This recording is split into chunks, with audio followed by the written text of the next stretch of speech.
Rajasthan High Court Legal Dictation Volume First at the speed of 100 words per minute. Dictation start within 5 seconds.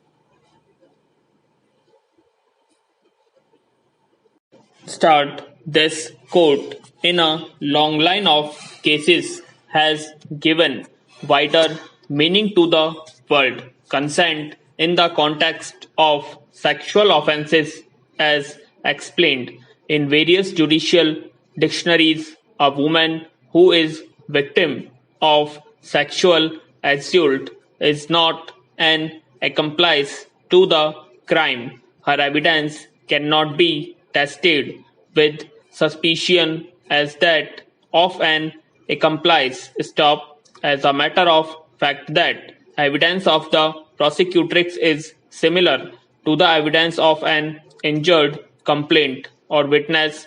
The testimony of prosecutrix I found to be reliable by itself may be sufficient to convict the culprit, and no corroboration of her evidence is necessary in prosecutions of rape. The law does not require corroboration, it is only by way of abundant occasion that court may look for some corroboration so as to satisfy its conscience and rule out any false accusations. Stop. In examining the evidence of the prosecutrix, the courts must be alive to the conditions relevant in the Indian society and must not be swayed by beliefs in other countries. Stop. The courts must be sensitive and responsive to the plight of the female victim of sexual assault. The stigma that attaches to the victim of rape in Indian society ordinarily rules out the living of false accusations. Stop. The observation made in the case of Bharwada, Bhungi Bhai, Hirji Bhai must be kept in mind invariably while dealing with a rape case. Stop. The contention on behalf of the respondent that no alarm was raised by the prosecutrix at the bus stand or the other places where she was taken, and that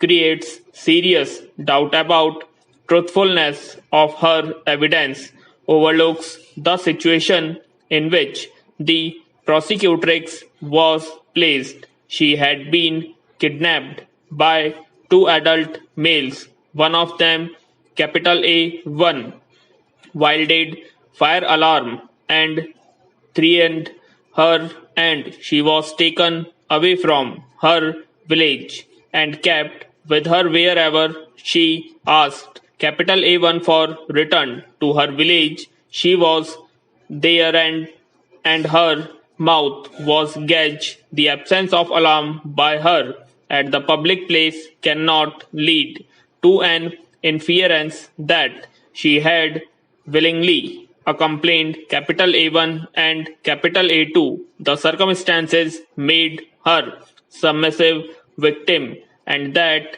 does not mean that she was inclined and willing to intercourse with capital A1. She had no free act of the mind during her stay with capital A1, as she was under constant fear. Although there are certain contradictions and omissions in her testimony, but such omissions and contradictions are minor and or material aspects. Her evidence is consistent. The prosecutrix being illiterate and rustic young woman, some contradictions and omissions are natural, as her recollection, observance, memory, and narration of China of event may not be prices stop except the blood statement of capital A1 under section 313 CRPC that he has been falsely implicated due to enmity. Nothing has been brought on record that may probabilize that the prosecutrix had motive to falsely implicate him.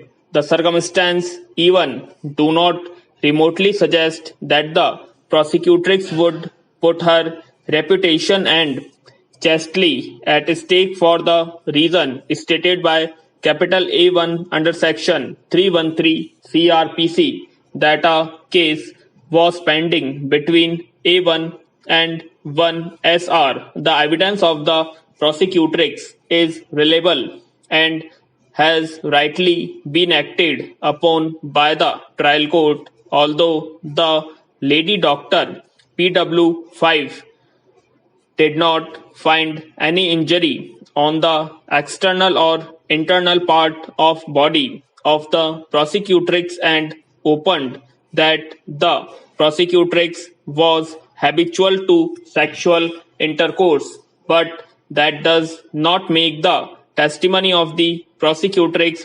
unreliable.